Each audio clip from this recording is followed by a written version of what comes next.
Bonjour à tous et bienvenue sur ma chaîne YouTube. Moi, c'est Miki Zoma et aujourd'hui j'aimerais vous parler d'un sujet important et pas les moindres. Comment faire le choix d'un ordinateur qui correspondra à nos besoins? Comment faire le choix d'un ordinateur qui correspondra à nos besoins? Et pour cela, je souhaitais vous parler des critères essentiels pour choisir l'ordinateur qui correspondra à nos besoins. Et si vous simplifiez le processus de sélection de votre ordinateur. Donc sans plus tarder, commençons.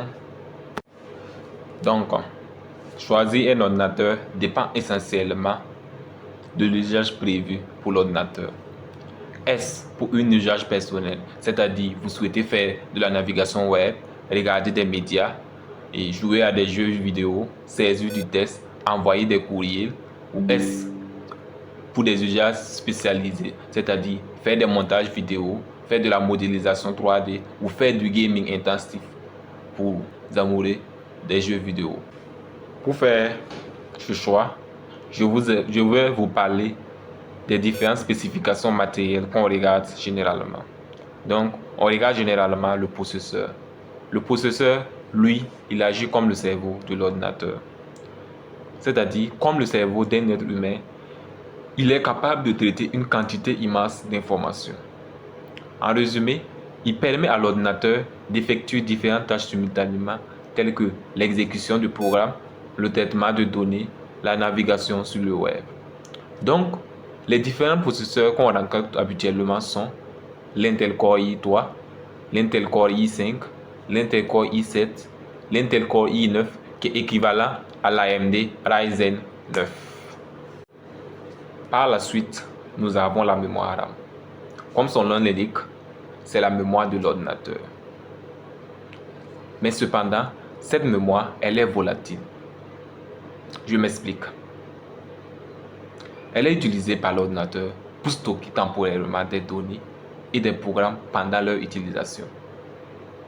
C'est-à-dire que contrairement au stockage permanent comme les disques durs, la RAM perd ses données lorsque l'ordinateur est éteint. Donc, plus la mémoire est élevée, meilleure est la multitâche et la réactivité du système. Donc, je vais vous montrer un exemple de mémoire RAM.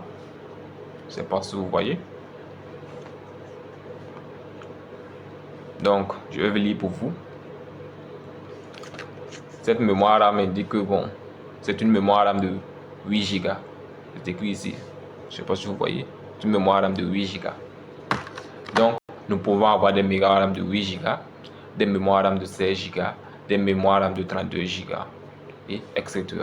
Le plus souvent, pour faire le choix des ordinateurs, c'est la capacité des disques durs. Un disque dur, comme la majorité des gens le savent, elle est utilisée pour stocker des informations. Et donc, nous pouvons avoir principalement deux types de disques durs. Les disques durs HDD et les disques durs SSD. C'est quoi un disque dur HDD? Un disque dur HDD est utilisé généralement pour stocker une quantité volumineuse d'informations. Alors qu'un disque dur SSD, elle est utilisée pour une performance plus rapide de votre ordinateur. Et comme exemple de disque dur HDD, je peux vous montrer ça. Ça, c'est un disque dur HDD de 500 Go de 500 Go. Et pour un disque dur SSD, bon, j'ai pas un disque dur SSD ici, mais je vais vous montrer une image d'un disque dur SSD. Eh bien, voici une image du disque dur SSD et d'une image du disque dur HDD. Cette image-là, c'est ces disques durs-là qui sont dans votre ordinateur.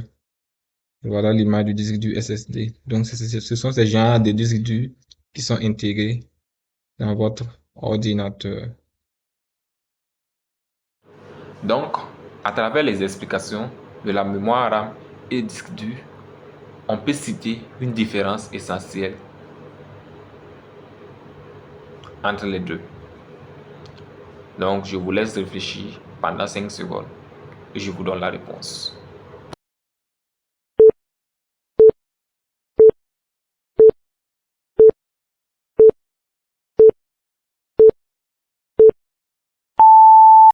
Alors, la différence c'est que, contrairement au stockage permanent que font les disques du HDD et les SSD, la RAM, elle perd ses données lorsque l'ordinateur est éteint. Le dernier élément que j'aimerais citer, et pas la moindre, c'est la carte graphique. La carte graphique, également appelée carte vidéo, est principalement responsable du traitement des données graphiques et de l'affichage des images sur l'écran. Donc, elle est importante pour les tâches graphiques intensives et pour les jeux vidéo.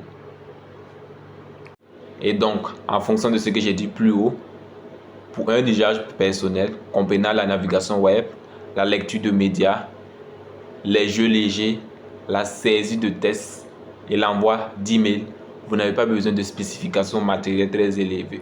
Voici ce que je vous recommande pour cet usage. Pour cet usage, je vous recommande un processeur Intel Core i3 qui est équivalent à l'AMD Ryzen et qui possédera une fréquence de 3 GHz. Une fréquence de 3 GHz, c'est-à-dire que votre ordinateur traitera 3 milliards d'informations par seconde. Donc vous aurez aussi besoin d'une mémoire RAM d'au moins 8 Go qui vous permettra d'exécuter plusieurs programmes simultanément sans ralentissement significatif. Et aussi un stockage de disque dur de 500 Go à 1 Tera serait suffisant pour stocker vos fichiers personnels, vos applications et vos jeux légers. Pour finir, pour la carte graphique, je vous recommande une carte graphique intégrée au processeur ou une carte graphique d'entrée de gamme serait suffisante. Donc pas besoin de carte graphique dédiée haut de gamme, sauf si vous prévoyez de jouer à des jeux plus exigeants graphiquement.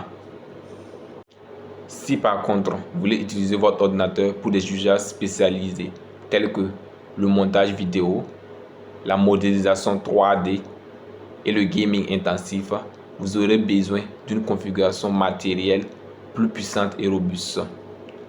Voici les spécifications matérielles recommandées pour ces activités. Pour ces activités, je vous recommande un processeur d'entrée haut de gamme pour des performances optimales.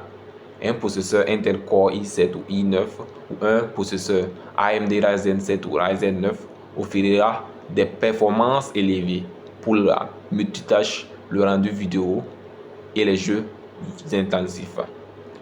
Pour la mémoire RAM, je vous recommande une mémoire d'au moins 16 Go, voire 32 Go de RAM pour des performances fluides lors du montage vidéo, de la modélisation 3D et du gaming intensif. Plus de RAM permettra de manipuler des fichiers volumineux et d'exécuter plusieurs applications gourmandes en mémoire simultanément. Pour le stockage, je vous recommande un disque dur SSD rapide de 500 Go à 1 Tera pour installer le système d'exploitation, les logiciels et les jeux. Un SSD offre des temps de chargement rapides, une réactivité accrue. Nous voici déjà à la fin de la vidéo. J'espère que cette vidéo vous a été utile et vous apportera de l'aide pour vos prochains choix d'ordinateur. Si vous avez des questions, des commentaires ou des suggestions pour de futures vidéos, n'hésitez pas à les partager dans la section des commentaires ci-dessous. Je vous remercie d'avoir regardé la vidéo et n'oubliez pas de vous abonner à la chaîne pour ne manquer aucune de nos futures vidéos. Bye bye.